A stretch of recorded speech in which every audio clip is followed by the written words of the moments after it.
TMC rebel ఎంపీలు national citizens party of ఇండియాలో విలీనం కావాలని అనుకుంటున్నారు. ఈ మేరకు లోక్సభ స్పీకర్కు లేఖ పంపించారు. వారు బీజేపీలో కలవకుండా ఒక చిన్న పార్టీలో ఎందుకు చేరినట్లు బెంగాల్ రాజకీయం ఎలాంటి మలుపులు తిరుగుతోంది.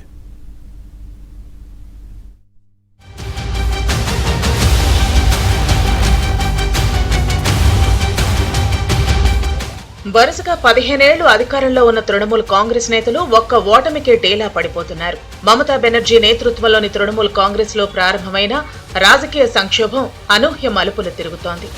అసలైన తృణమూల్ తమదేనంటూ ఇప్పటి వరకు చెబుతూ వచ్చిన తిరుగుబాటు ఎంపీలు బెంగాల్, అస్సాం, త్రిపుర రాష్ట్రాల్లో ప్రాంతీయ పార్టీగా ఉన్న నేషనల్ సిటిజన్స్ పార్టీ ఆఫ్ ఇండియాలో ఎన్సీపీఐ విలీనమైనట్లు ప్రకటించారు. తమకు లోక్సభలో ప్రత్యేకంగా సీట్లు కేటాయించాలని లోక్సభ స్పీకర్ ఓం బిర్లాను ఆయన నివాసంలో కలిసి వినతి పత్రం ఇచ్చారు.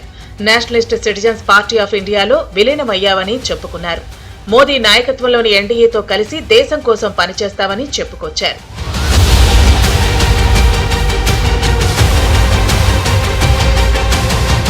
మమతా బెనర్జీకి నమ్మిన బంటు అయిన సుదీప్ బందోపాధ్యాయ కూడా తిరుగుబాటు గ్రూప్ లో చేరారు. తమ గ్రూప్ ను ఎన్సీపీఐలో విలీనం చేశామని తమదే నిజమైన టీఎంసీ అన్నారాయన. టీఎంసీ ఎంపీలు కీర్తి ఆజాద్, సాగరికా ఘోష్ సైతం లోక్సభ స్పీకర్ తో భేటీ అయ్యారు.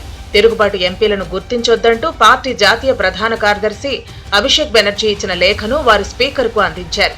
తృణమూల్ కాంగ్రెస్ పట్ల పశ్చిమ బెంగాల్ ప్రజల్లో ప్రస్తుతం ఉన్న ప్రజా వ్యతిరేకతను తప్పించుకోవడానికే ఆ పార్టీకి చెందిన 20 మంది ఎంపీలను తొలుత నేషనల్ సిటిజన్స్ పార్టీ ఆఫ్ ఇండియాలో విలీనం చేయాలని బీజేపీ వ్యూహం పన్నినట్లు సమాచారం. 15 ఏళ్లు అధికారంలో ఉన్న తృణమూల్ కాంగ్రెస్ నాయకులు అవినీతి పరులంటూ ఎన్నికల్లో బీజేపీ విరుచుకుపడింది. అలాంటి నేతలను ఇప్పుడు నేరుగా పార్టీలో చేర్చుకుంటే తృణమూల్పై వ్యతిరేకత తమపైకి మళ్లుతుందని బెంగాల్ బీజేపీ నాయకులు హెచ్చరించారు. దీంతో గుర్తింపు పొందని రిజిస్టర్ పార్టీల జాబితాలో ఉన్న నేషనలిస్ట్ సిటిజన్స్ పార్టీ ఆఫ్ ఇండియాలో తిరుగుబాటు ఎంపీలను ఆ పార్టీ జాతీయ నాయకత్వం విలీనం చేయించినట్లు తెలిసింది. ఈ 20 మంది ఎంపీలు దాదాపు 2 ఏళ్ల పాటు నేషనలిస్ట్ సిటిజన్స్ పార్టీ ఆఫ్ ఇండియాలోనే కొనసాగుతారు. కేంద్ర మంత్రివర్గ విస్తరణలో వీరికి చోటు దక్కే అవకాశం కూడా లేకపోలేదు. 2029 ఎన్నికల కన్నా ముందే ఆ పార్టీ బీజేపీలో విలీనమయ్యే ఛాన్స్ ఉంది. 200 మంది ఎంపీలు వెళ్లిపోవడంతో అనర్హత వేటుకు గురి కాకుండా లోక్సభ సభ్యులుగా కొనసాగనున్నారు.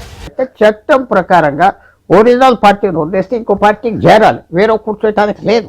దానివల్ల వెంటనే బీజేపీ కనుక జాయిన్ అవుతే ఉన్న ఎంపీలు బెంగాల్ నుంచి అక్కడి నుంచి వాళ్ళు అసంతృప్తిగా అవుతారు. అది చేయలేదు. తర్వాత బీజేపీ వెంటనే వాళ్లే చీల్చారు. బీజేపీ ఇదంతా రెచ్చగొచ్చేసిందని ఒక అనుమానం, ఒక కంప్లైంట్ వస్తుంది. కాబట్టి చాలా వైజ్గా ఎక్కడో చిన్న పార్టీ నేర్కొని దాంట్లో జాయిన్ అవ్వారు. దానివల్ల వాళ్ళకి యాంటీ డిఫెక్షన్ చట్టం వస్తే చదువు పొలిటికల్గా సేఫ్గా ఉన్నారు, వాళ్ళు ముందరికి వెళ్ళొచ్చు. అది బీజేపీ ఎందుకు చేసిందంటే ఇంకో పెద్ద పార్టీలో కనుక చేరితే వాళ్ళు మళ్ళీ ఏమవుతారు, అడ్మినిస్ట్రేషన్ కష్టంగా ఉంటుంది. సో చాలా ఇంటెలిజెంట్గా ఇప్పుడున్న కన్ఫ్యూషన్ బెంగాల్లో చేయవలసిన పని ఇది చాలా కరెక్ట్గా మాత్రం చేశారు. ఇంకో విధానం ఏం లేదు. 85లో తీసుకొచ్చిన యాంటీ డిఫెక్షన్లో అది న్యాయంగా పార్లమెంటరీ డెమోక్రసీలో పనిచేయదు. ఇలాంటి పనులని అవసరం వస్తున్నాయి, అది రివ్యూ చేయాలి. దాంతోపాటు ఇప్పుడు ఆ ఎంపీకి కూడా ఫ్రీడమ్ వచ్చింది. వాళ్ళు వెళ్ళి వేరే బ్లాక్లో కూర్చుంటారు పార్లమెంట్లో. ఆ ఉన్న చిన్న పార్టీకి ఒక ఎంపీ లేడు, ఒక ఎమ్మెల్యే లేడు, ఆ పార్టీని సొంతంగా చేసుకోవచ్చు. సో అన్ని అడ్వాంటేజెస్ చిన్న పార్టీలో జాయిన్ అవటం ఉన్నాయి. తృణమూల్ తిరుగుబాటు ఎంపీలు చేరిన national citizens party of India 2023 Tripura శాసనసభ ఎన్నికల్లో 4 స్థానాల్లో పోటీ చేసింది. పార్టీ ఫిరాయింపులు చేసే వారిని తిరస్కరించాలన్న నినాదంతో ఆ పార్టీ ఎన్నికల ప్రచారం నిర్వహించింది.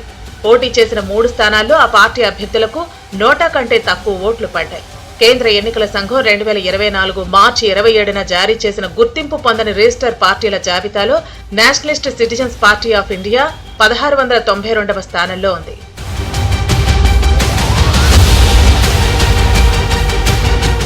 తృణమూల్లో తిరుగుబాట్లు మమతా బెనర్జీకి సవాల్ విసురుతున్నాయి. అటు ఆమె మేనల్లుడు అభిషేక్ బెనర్జీ పైన సిఐడితో పాటు కేంద్ర సంస్థలు దాడులు చేస్తున్నాయి. ఆయనపై అవినీతి ఆరోపణలు వెల్లువెత్తుతున్నాయి.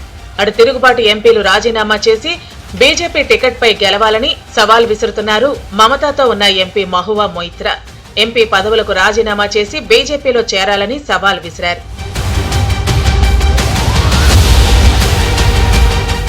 అటు మమతా బెనర్జీ తన పార్టీ టీఎంసీని కాంగ్రెస్ లో కలుపుతారన్నవి కేవలం ఊహాగానాలేనని తేలిపోయింది.